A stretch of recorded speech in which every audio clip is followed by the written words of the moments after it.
From caps to tees and from bags to bumper stickers, we have you covered. Visit www.realitycheck.radio/shop. RCR with Paul Brennan, Reality Check Radio. Alex Hills is a free press activist, violinist, architect.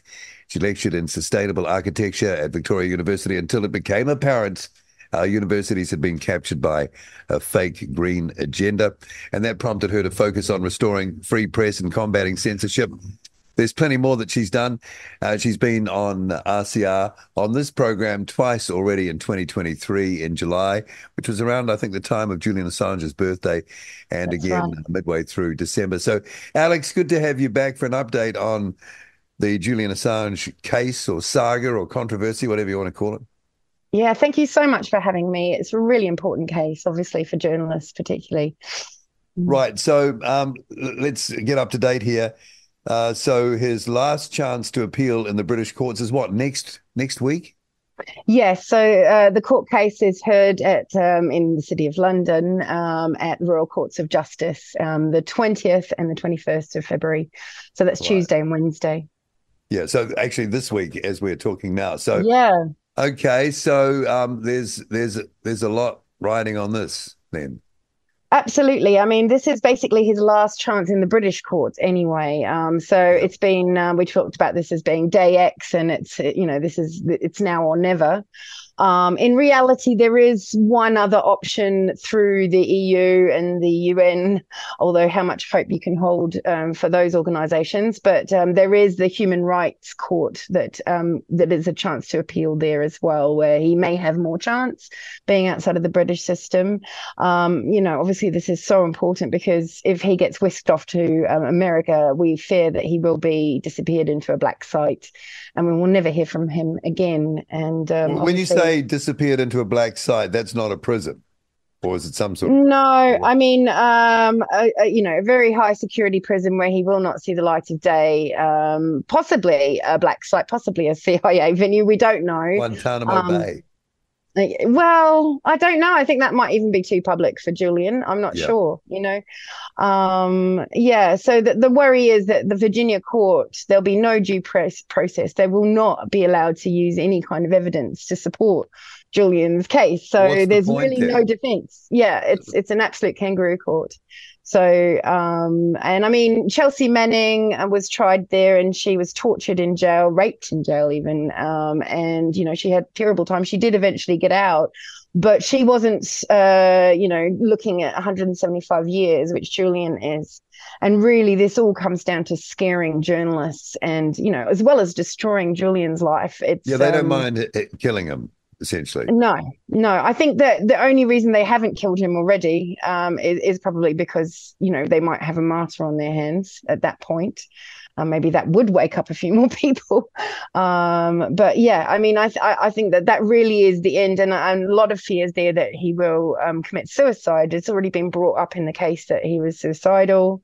There was allegedly a razor blade found in his cell that he'd been contemplating. They've been talking about him having Asperger's. My mum had Alzheimer's, so excuse me, I'm just a bit between the two. Maybe I'm coming down with this. No.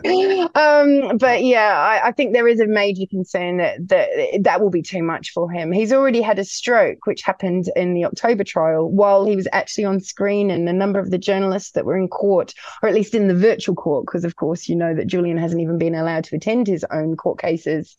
And when he was in the very beginning of the hearing where he had more success, he was in a glass box and unable to even talk to his lawyers. I mean, this is so over the top.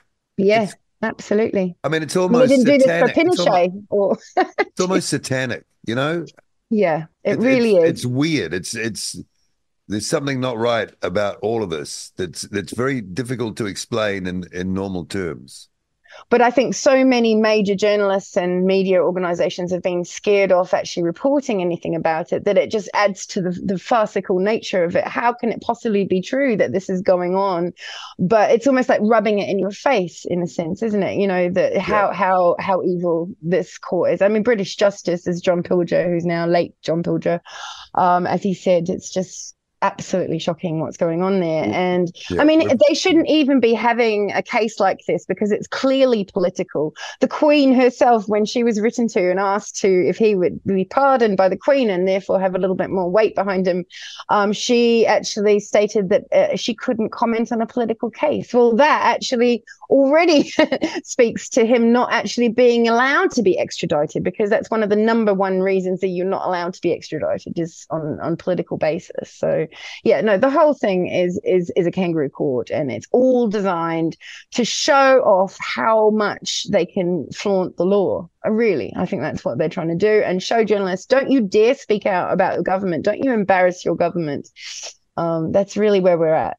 Yeah. Last time we talked, I think I mentioned Seth Rich. Yeah. I want to mention him again because there's a story out. A lawyer has been after material from the FBI related to Seth Rich and his murder. He was murdered in Washington, D.C. And for those who've been following the story, they know the details on that. And it was apparently a robbery, but nothing was of value was taken. A botched robbery. And it was about, I think from memory, about 2 weeks after he had finally released the documents to WikiLeaks. And that was all the Podesta emails, the Hillary emails, the things that showed some serious problems in that's right. And God knows what else. Yeah. And I saw the interview with Julian Assange back then, and he was asked about Seth Rich, and you could sort of read into his response that maybe he knew something, maybe even that, the hard drive or the thumb drive with the data on came to WikiLeaks from Seth Rich. Anyway, this lawyer, his name is Ty Clevenger, has wanted this material.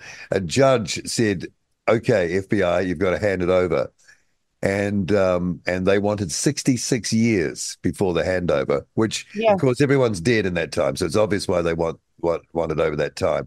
Judge came back, said, no, you got to release it immediately. FBI, under Chris Wray, is refusing to release any details, which includes Seth Rich's laptop. They're saying because it's still involved in his murder investigation, though they hardly investigated it and said it was a botched robbery. It was sort of covered over.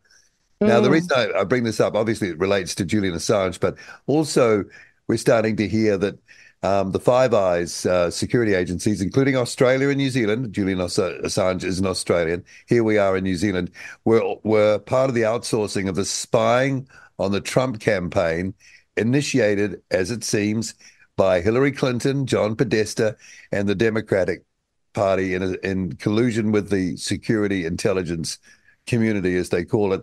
Wow. It seems we're involved in doing that. So we are connected to this. And that could explain why you don't hear Albanese screaming from the rooftops, how dare you do this with our citizen? You don't hear any of our people say, hey, you can't do this. Even the journalists won't say that. So we're actually in this. We're in this. Yeah. We're all benefiting from the spying, allegedly, although, of course, America and probably the British power structures benefit the most. But I think the idea is plausible deniability, where, Australia might be spying on America, America might be spying on New Zealand might be spying on England. It gives them a legal get-out clause to say they're not actually spying on their own citizens, so they can dance around. But really, it's just more evidence that we're already in a globalist horror, an Orwellian superstate. It's not just the Five Eyes, obviously, it's many more countries. There's many groups other than the Five Eyes, which are similarly named, which I wouldn't be able to reel off the top of my head right now. But yeah, there are similar groups with Europe and all around the world, and they're all doing spying for everyone.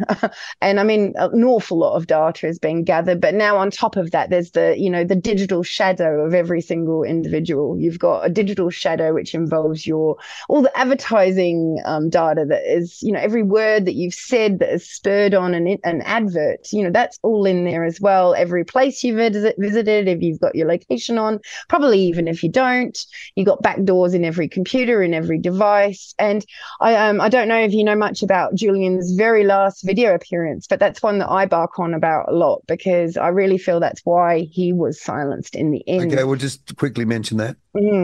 Well, the problem was that a lot of people put it down to Catalonia, his comments on Twitter about Catalonia and supporting, and that's why it embarrassed Spain, which the separatist movement. The separatist movement and supporting their protests and whatnot. And that may well have had some aspect to it. But he actually spoke in a Barcelona conference in 2018 in his very last video appearance. And if people listen to that video, it's about an hour long, and you can still find it even on YouTube. And if you just search for last video appearance, Julian Assange. And in the last 5 minutes, he answers a question about the Internet of Things, which was very, very scary, what he said. And I mean, you've got to remember that this is the context is that Julian Assange has seen more classified documents than any living human, you know.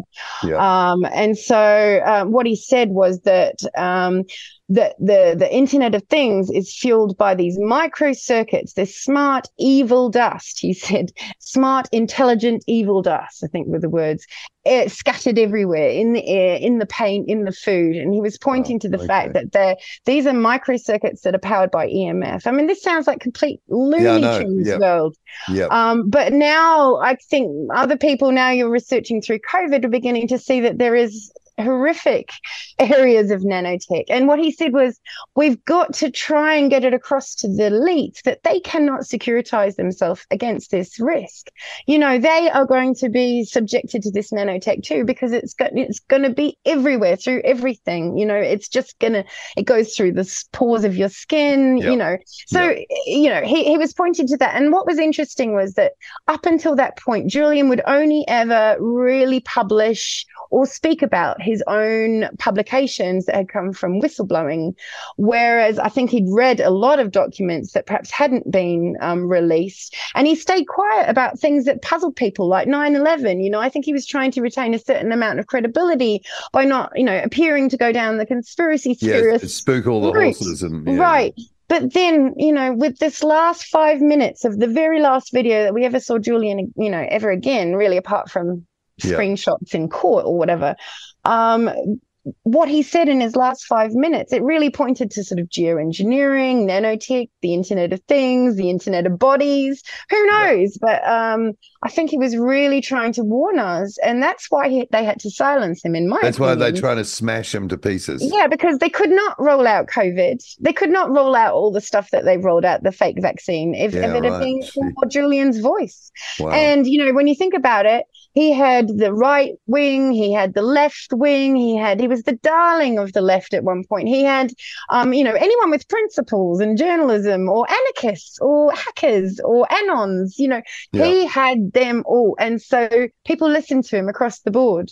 And so I think this is why he was the most powerful person that they could bring down, with the biggest voice that was cross-party, you know, it was non-partisan. And send a message to everyone. Shut the beat Send the up. message. Don't you dare speak out about the government. And that's why I'm always on about that I really think it's the chilling effect that this has all been about all the time. Wow. Okay. And I suppose those events we talked about at the start, the things you have coming up, that's all under the Candles for Assange sort of. Yes. So I have a website, candlesforassange.com, but my main focus is keeping a pinned Twitter thread of all the events, and I update it regularly. So the old link may have been updated, so it's worth to go and look at what my pinned thread is. I believe we have over 60 events in over 40 cities at the moment, maybe more, because I'm not completely on top of it. It's been absolutely huge this time. 21 countries. And, you know, places like Melbourne are having 6 events, London's 4 events. There's a big tweet storm on there as well, where I've tried to show when it's going to be the day before the trial on Monday night. For English time. So I guess for us, it's first thing in the morning on Tuesday. There's even pre-protest plan. There's film screenings all around the world. Trust the Fall documentary is out about Julian Assange, and that's beginning to be shown around. I think that will be even more hard-hitting than, I think the one that was more following John Shipton, his dad, around, was it was nice, but I don't think it was very gritty or really trying to get to the bottom of why Julian has been silenced in this way. So I think think Trust the Fool hopefully is going to be a little bit more gritty and helpful in understanding the importance of the case. Yeah. All right, let's see what happens this week, eh? Yeah, thank you so much. Thank you for tuning in to RCR Reality Check Radio. If you like what you're listening to, dislike what you're listening to, either way, we want to hear from you. Get in touch with us now. You can text us with your message to 2057. That's 2057. Or email us at inbox@realitycheck.radio. We would love to hear from you, so connect with us today.